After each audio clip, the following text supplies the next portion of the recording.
자, 우리 이번 시간에 20강 마지막 단원이죠. 제목이 뭐야? 물질의 이중성. 이 전 단원이 빛의 이중성이었잖아. 그치? 빛의 속성이 파동이냐, 입자냐, 이거 두 개를 가지고 싸웠다 그랬죠? 결국 누가 이겼어?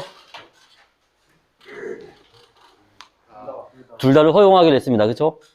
근데 이 두 개가 왜 공존할 수 없는 속성이냐면, 파동에 두드러진 특성은 파장을 가지고 있다는 거. 그리고 입자에 두드러진 특성은 운동량을 가지고 있다는 거야. 이해돼? 입자는 운동량을 가지고 있고 파동이라면 파장을 가지고 있다.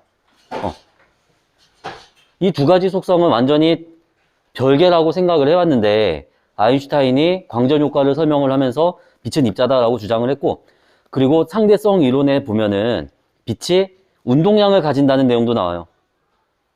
그럼 빛이 운동량을 가진다는 거 입자의 성질을 가지고 있다는 거잖아. 자, 빛의 운동량은 얼마냐면 람다분의 h가 됩니다.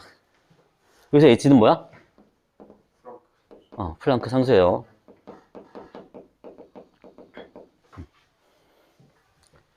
자, 어쨌든 간에 운동량과 파장, 얘네 두 개는 공존할 수 없는 속성이라고 생각을 해왔는데 공식 하나로 만들어졌어. 즉 공존을 할 수가 있다라는 얘기가 되겠고, 이거를 접한 과학자들이 무슨 생각을 했냐면, 과학자들이 아니고 이걸 접한 한 과학자가 무슨 생각을 했냐면 기발한 생각을 합니다. 그동안 파동이라고 믿어왔던 빛이 입자의 성질을 갖는다면 거꾸로 입자도 파동의 성질을 갖지 않을까? 그럴싸하죠? 그래서 이 사람이 뭘 했냐면 그때 당시에 대학원생이었대. 그래서 대학원 졸업하는 논문을 이걸 쓴 거야. 뭘 했냐면 운동량하고 파동을 거꾸로 쓴 거죠. 그래서 파장의 길이는 운동량분의 h이다. 그런데 운동량은 어떻게 구해? mv, 질량 곱하기 속도로 하죠. 질량이 m이고 속도가 v인 물체의 파장의 길이는 mv분의 h가 될 것이다 라고 논문을 쫙 썼어. 그 논문이 통과가 돼가지고 이 사람이 박사학위를 받아요. 그리고 나서 실제로 이게 되는지 안 되는지 사람들이 또 궁금하잖아.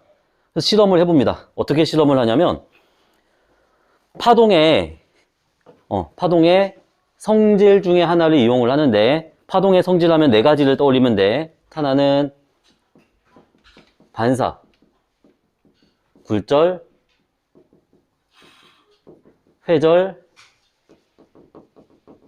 간섭. 자, 이 네 가지의 성질 중에서 회절이라는 성질을 이용을 해요. 회절. 회절이 뭐였지? 회절이 뭐였어?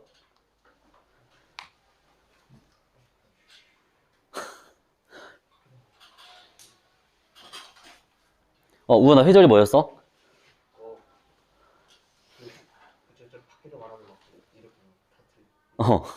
파동이 장애물의 뒤를 돌아서 휘어져 들어가는 거지. 자, 어떻게 실험을 하냐면 빛을 굉장히 좁은 틈에다가 쏴. 쏘게 되면 스크린에 어떤 무늬가 보이냐면 이 빛이 그대로 직진해 온 이 지점에 당연히 도달을 하겠지, 빛은. 밝은 무늬가 나타납니다.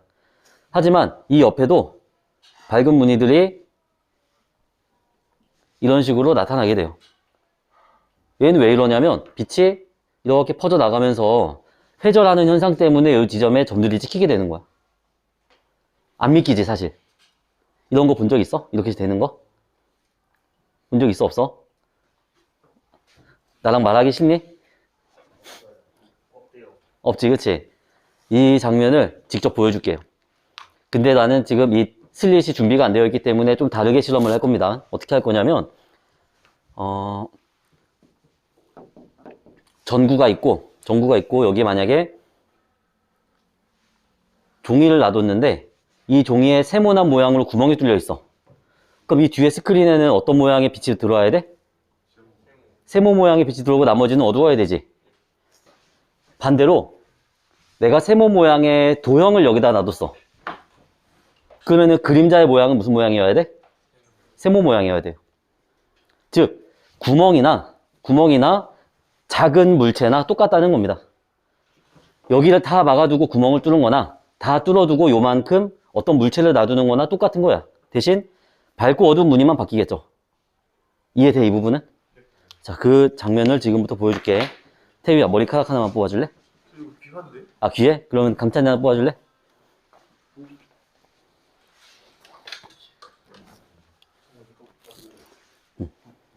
고마워. 한 개만 있어도 돼. 자, 저기 슬릿의 크기가 대략 이 머리카락 정도의 틈이면은 저런 무늬가 나타나게 돼요, 실제로. 그 말은 머리카락 두께에 어떤 물체를 놔두면 그림자가 저런 모양으로 나타난다는 거잖아. 자, 보세요. 레이저입니다. 뭘 놀래. 자, 레이저가 한 점에 찍혀 있지. 그럼 요 앞에다가 머리카락을 딱 놔두면 머리카락에 그림자가 지겠죠. 그림자가 몇 개 생겨야 돼? 한 개만 생겨야 돼. 근데 실제로 보면 잘 보여? 내가 좀 더 멀리서 해볼까?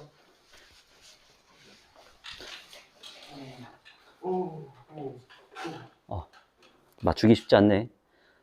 그림자 몇 개 생겨? 빛이 좌우로 이렇게 퍼지는 거 안 보여, 얘들아? 잘 봐. 빛이 지금 점 하나잖아. 머리카락이 들어갑니다.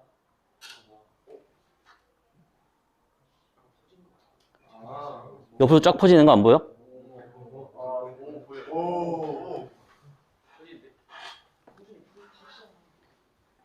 자, 얘는 머리카락이 없는 상태. 들어가면서 빛이 옆으로 쭉 퍼지죠? 이해돼? 이게 바로 회절이라는 성질이야, 회절. 고마워, 경찬이. 그래서 빛을 쏘면은 이런 식으로 밝고 어두운 무늬가 계속 반복적으로 나타나게 된다는 거죠. 그러면 입자라고 생각했던 것들이 이런 좁은 틈을 만나면 그런 식으로 회절하는 모습을 볼 수 있느냐. 그걸 어떻게 실험을 하냐면 빛이 아니라 이번에는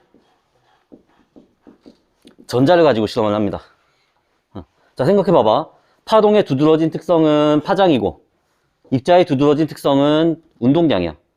운동량이 크다는 건 입자적 성질이 강하다는 얘기고 파장이 길다는 건 파동의 성질이 크다는 얘기예요. 그럼 여기서 파장의 길이가 길어지게 하려면 운동량이 어때야 돼? 운동량이 작아져야 되겠지. 운동량이 작아지려면 질량이 엄청나게 작게 만들면 됩니다. 그래서 이때 당시에 사람들이 알고 있던 질량이 가장 작은 입자는 뭐였어? 전자였어요.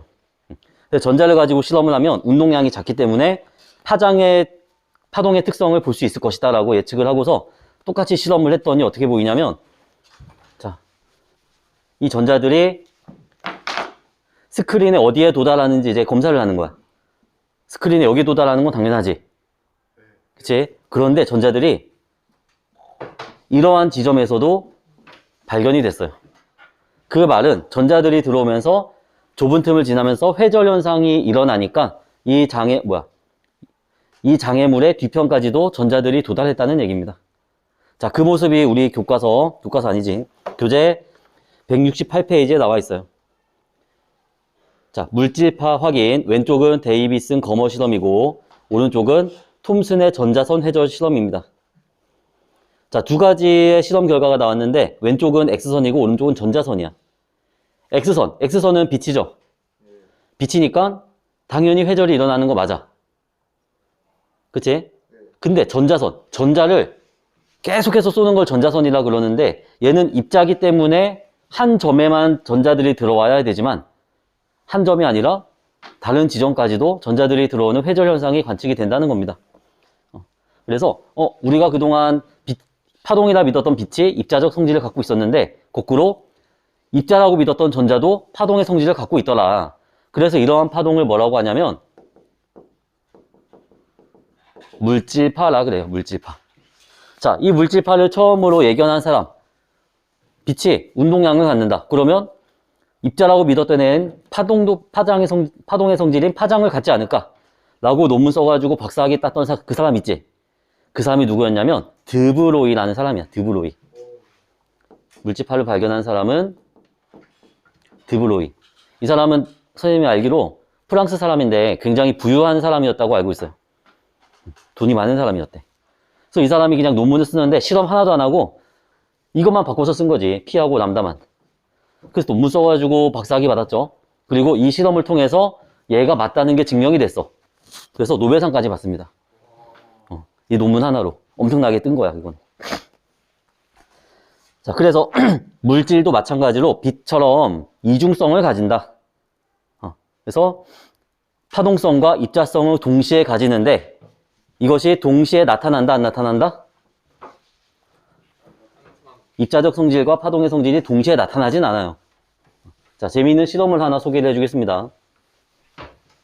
예전에 빛의 간섭에 대한 이야기를 할 때 이중 슬릿 얘기했었지. 빛을 여기다 쏘면은 여기를 통과한 빛과 여기를 통과한 빛이 간섭 현상을 일으켜서 밝고 어두운 무늬가 나타나게 된다고 했었잖아. 자, 이 실험을 전자를 가지고 하는 거야, 이제. 전자를 여러 개 쏘는 게 아니고 한 개씩 쏩니다. 전자를 한 개 쏘면은 위에 1번이나 2번을 통해서 지나가겠죠? 안 그래? 부딪히는 거는 그냥 버리면 돼요. 통과를 하는 것만 보는 거야, 이제. 자, 1번 또는 2번으로 통과를 하겠지. 그럼 1번으로 통과한 애들은 여기에 찍혀야 되고 2번으로 통과한 애들은 여기에 찍혀야 되잖아, 사실은. 그런데 실제 실험을 해보면 얘네들이 찍히는 위치가 이런 식으로 간섭의 형태, 보강 간섭이 나타나는 지점에만 찍히는 그런 실험 결과가 나타난다는 거죠. 자, 이거는 이 전자가 무슨 성질을 가지고 있다? 파동의 성질을 가지고 있다. 그런데 이상한 거야. 파동의 성질을 가져서 두 개가 간섭이 일어나려면 전자 하나가 두 개로 쪼개져 가지고 여기로 통과한 애, 여기로 통과한 애가 경로 차이가 딱 조건이 맞으면은 보강 간섭, 경로 차이가 이렇게 되면은 상쇄 간섭이 나타나야 되잖아.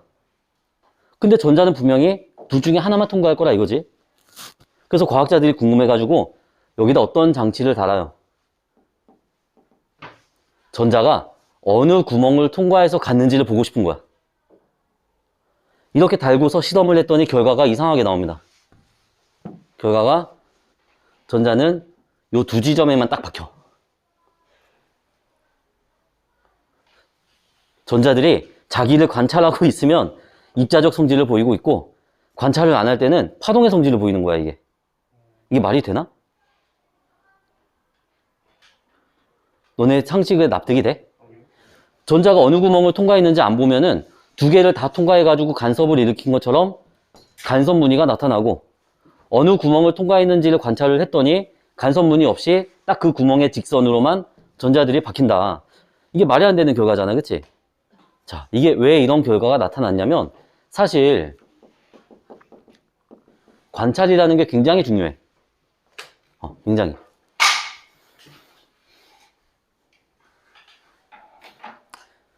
자, 관찰한다는 행위는 어떤 의미냐면 우리가 이 우유의 온도를 재고 싶어요. 그럼 어떻게 하면 되지? 뭘로? 온도계 갖다 꽂으면 되죠. 그러면 이 우유의 온도계가 나오겠지, 그치? 근데 우유가 한 방울 있어. 이거 온도 어떻게 재야 되지? 이것도 온도계로 갖다 대면 되나요? 온도계로 갖다 대는 순간 온도계 그 자체의 온도도 있잖아. 그것 때문에 그 우유의 온도가 변하겠죠. 우유는 차갑고 온도계는 약간 따뜻해. 근데 갖다 대면 우유가 미지근하게 데워질 거 아니야. 변한단 말이야. 관찰이라는 행위 자체가 실험 결과에 영향을 미칠 수도 있다는 얘기죠. 그래서 지금 이것도 관찰을 하는 이 행위를 통해서 자, 사람이 봐야 되잖아, 어떤 건지. 보기 위해서 뭐가 필요하지? 빛이 필요해. 그러면 빛을 쏴가지고 반사되는 걸 보는 거지. 이 빛으로 인해서 얘네들의 운동량이 달라집니다. 영향을 받아서. 그래서 결과가 다르게 나와요. 참 웃기는 실험 결과였는데 결국 말하고자 하는 건 뭐냐면 물질이든 파동이든 간에 빛이든 물질이든 간에 입자성과 파동성을 동시에 가지고 있지만 그 성질들이 동시에 나타나지는 않는다. 입자적 성질을 관찰하기 위해서 실험을 하면 입자성이 나타나고 파동의 성질을 관찰하기 위해서 실험하면 파동성이 나타난다는 거죠. 자, 우리가 일상생활에서 이러한 물질의 파동적인 성질을 관찰하기가 어려운 이유가 뭐냐면 168페이지 맨 밑에 표를 한번 같이 봅시다. 자, 야구공하고 전자를 비교해놨어. 야구공의 질량이 얼마래? 150g이고 전자의 질량은 10의 마이너스 31승이니까 엄청나게 가벼운 거지. 자, 그리고 속력을 비교합니다. 속력. 야구공의 속력은 40m/s. 40m/s면 어느 정도인지 감이 안 오죠? 이거 시속 한 100km 좀 넘습니다. 일반인들이 던지기 힘든 그런 속도야, 이거는. 전자의 속도는 얼마야? 10의 7승. 엄청나게 빠르지, 그치?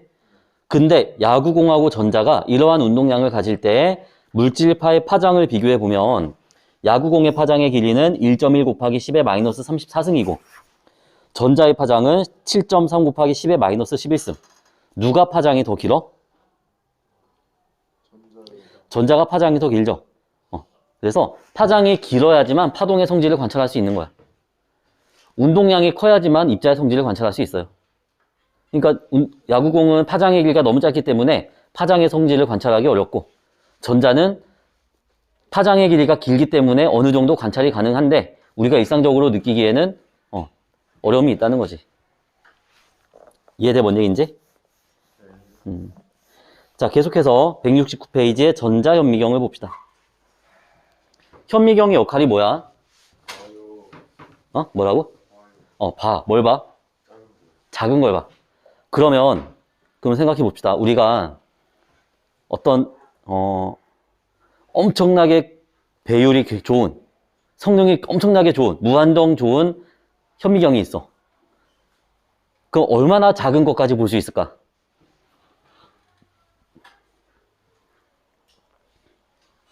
생각해 본 적 없나? 이 책을 계속 확대한 영상을 또 현미경 보고 또 확대. 이런 식으로 계속해서 확대하다 보면은 어디까지 볼 수 있을까? 원자를 볼 수 있을까?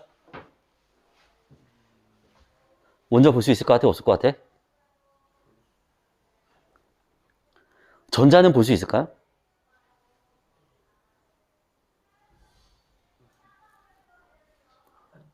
원자보다 작은 입자는 뭐가 있지? 쿼크 들어봤지 너네? 쿼크는 볼 수 있을까? 볼 수 있어요? 자, 참고로 원자의 크기가 얼마냐면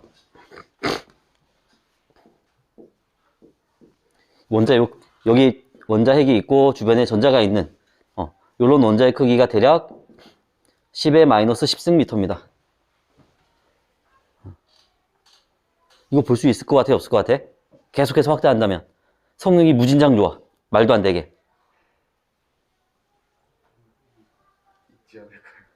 분명히 볼 수 있을 것 같은데 내가 이렇게 질문하는 거 보니까 못 볼 것 같지? 맞아요. 못 봅니다, 이거. 성능이 아무리 좋아도 못 봐. 왜냐하면은 우리가 눈으로 볼 수 있는 빛, 뭐라 불러?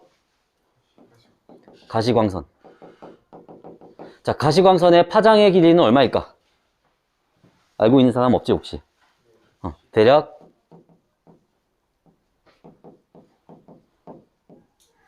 400에서 750 나노미터 정도 됩니다. 이게 나노미터가 얼마냐면은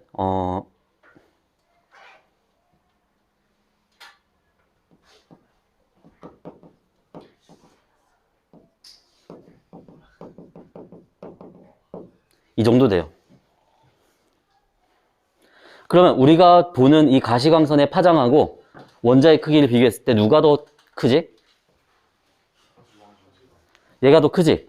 얘는 굉장히 작죠? 우리가 보려면은 이 파장의 길이보다 큰 것만 볼 수 있는 거야. 왜냐? 아까 전에 이거 있잖아.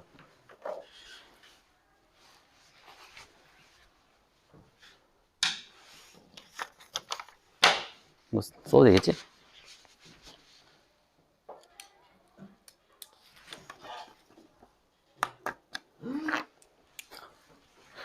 아까 전에 그 빛이 좁은 틈을 지날 때 회절 현상이 일어난다 그랬죠?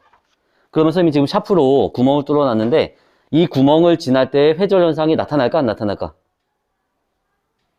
얘도 굉장히 좁은 틈인데 나타나는지 안 나타나는지 봅시다. 나타난다면은 우리 책에 있는 X선 회절, 전자선 회절 저런 동그란 무늬들이 나타나야 되는 거예요.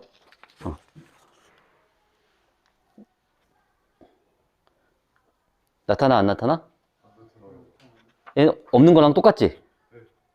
지금 구멍 통과하는 거고, 이게 그냥 하는 거야. 똑같지? 회절이 안 나타나는 이유는 뭐냐면, 이 틈이 너무 커. 무엇에 비해서?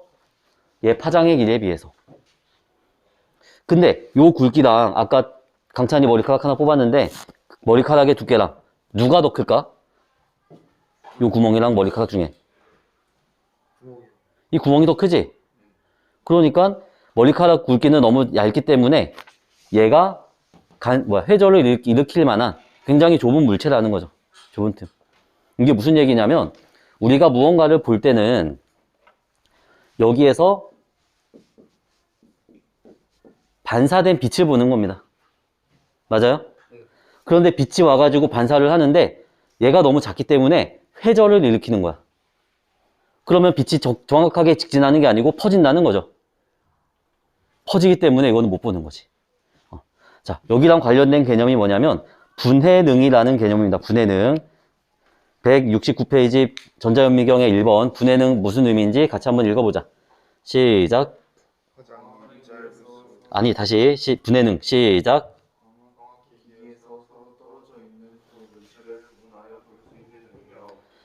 두 물체를 구분해서 볼 수 있는 능력을 분해능이라 그래. 너네들 시력 검사하는 것도 결국에는 이 선과 이 선이 떨어져 보이느냐 붙어 있느냐 그걸 검사하는 거죠. 어떤 글씨를 본다는 거가. 자, 그래서 이 분해능은 무엇에 따라 달라지는지 화살표 옆에 있는 글씨 한번 읽어봅시다. 시작.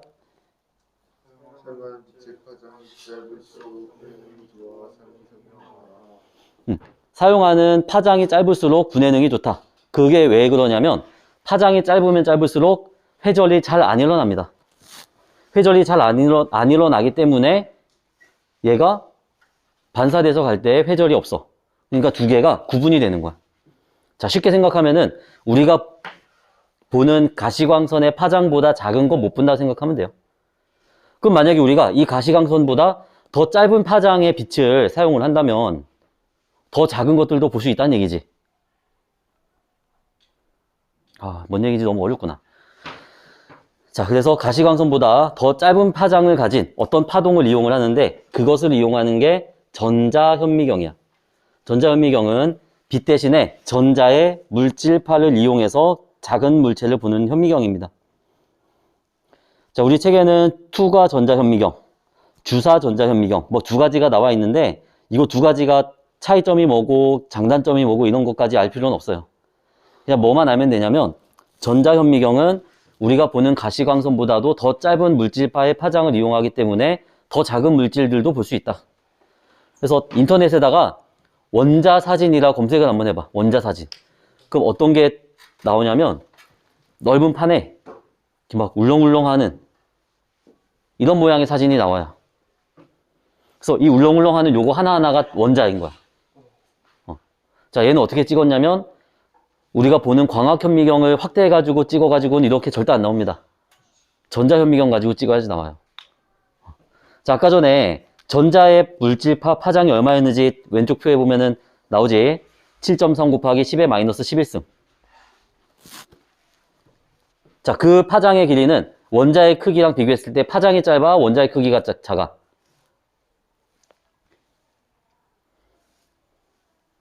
다 멍 때리고 있네. 다시 전자의 물질파 파장 길이 한번 봐봐. 얼마야?